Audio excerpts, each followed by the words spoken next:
Oke, Assalamualaikum warahmatullahi wabarakatuh. Ya, oke, teman-teman modulnya bisa langsung kita buka aja. Kita nyeduh kopi, kita pinter, tapi kalau kita nggak tahu edukasi tentang kopi percuma juga. Nanti kalau kita nyeduh terus ditanya orang ini kopi apa, kita nggak tahu, malu juga kan itu. Oke, kita buka yang pertama. Di situ apa isinya? Oke, pengenalan dan dasar penyeduh. Sebelum itu ada yang tahu di Indonesia ada berapa jenis kopi yang ditanam? Nah, di Indonesia ada 4. Jadi ada Excelsa, Liberica, Arabica, sama Robusta. Tapi yang paling sering ditanam di Indonesia itu ada 2, Arabica sama Robusta ya. Oke, itu singkat saja. Seterusnya yaitu pengenalan alat-alat. Nah, saya kenalin dulu. Mungkin ini udah pada tahu. Ini namanya grinder ya, buat giling kopi. Ya kan, kopi direbut. Terus ini ada fan press. Ini buat bikin kopi bisa, buat nyetim susu bisa, ngocok kopi ya bisa.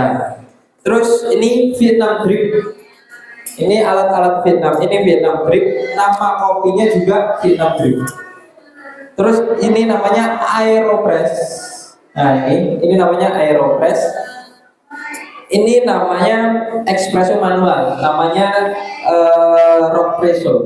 Ya. Ini nanti kita gunakan di akhir. Terus yang di depan-depan kalian itu yang ada leher angsa itu namanya kettle. Ya, itu namanya kettle. Terus yang ini di penyaduan nanti namanya penyaduan V60 yang di sini ya. Nah, di sini ada servernya, terus ada filternya, terus ada paper juga. Nah, yang itu termometer, bukan mengukur suhu panas badan, tapi mengukur suhu air ya, mengukur suhu air. Terus yang di situ itu ada Aeropress, kettle juga, itu juga ada papernya. Nanti diajarin semua. Ini juga sama. Ini namanya Kalitaweh atau flat bottom.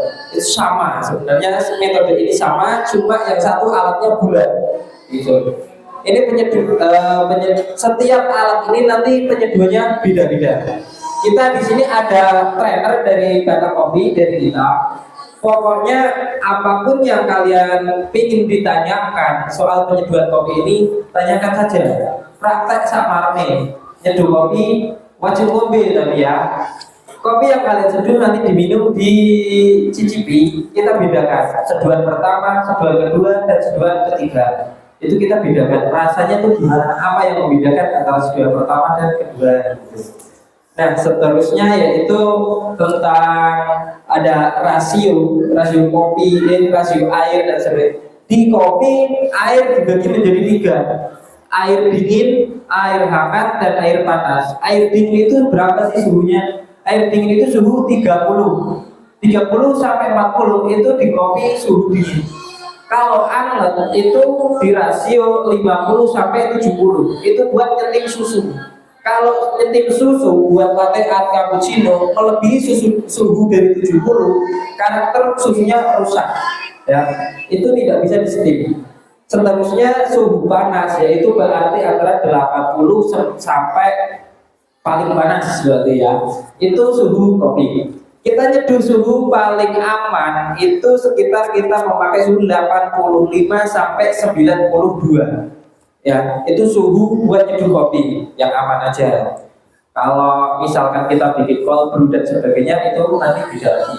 Tapi yang kita ajarkan di sini benar-benar dasar, dan ini alat-alat manual brew yang di cafe itu pasti ada kayak gitu. Apalagi yang V60 itu ini kebanyakan ada semua gitu. Seterusnya yaitu tentang nanti kettle. Ini kettle ini kenapa kok ujungnya lancip gitu ya? Karena tekanan air dan kopi itu mempengaruhi rasa kopi itu. Kalau misalkan kok tekanan airnya itu terlalu besar, kopinya tidak terekstrak secara sempurna. Artinya kopi itu, ini kopi sudah matang nih, roasting yang kopi roaster ini udah matang. Itu nanti ketika air menyentuh kopi, kalau airnya itu terlalu terlalu besar, cara neok Jawa glontor gitu ya. Itu ibaratnya apa ya? Cuma warna kopi itu dok. Tapi kalau kita memakai ini ekstraksi kopinya nanti bisa tersempurna. Kopi ini lebih matang. Nah di sini makanya nanti kita ada beberapa cara. Terus juga di apa ya? Ini timbangannya. Mas batunya udah dipasang semua.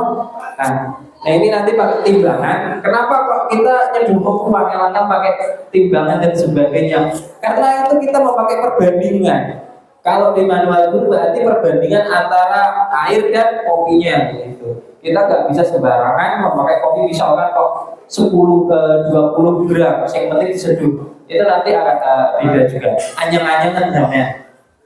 Terus juga nanti, nah ini nanti meja yang tengah kita geser di sini ya, biar seimbang. Nanti kita praktek berarti berapa? 1,5 jam. Sekitar satu setengah jam satu metode. Kita istirahat setengah satu ya. Oke, sekitar setengah satu kita istirahat, nanti sholat, makan, istirahat bentar, langsung praktek lagi. Praktek selesai tadi kayak Pak Senior Widi dijelaskan.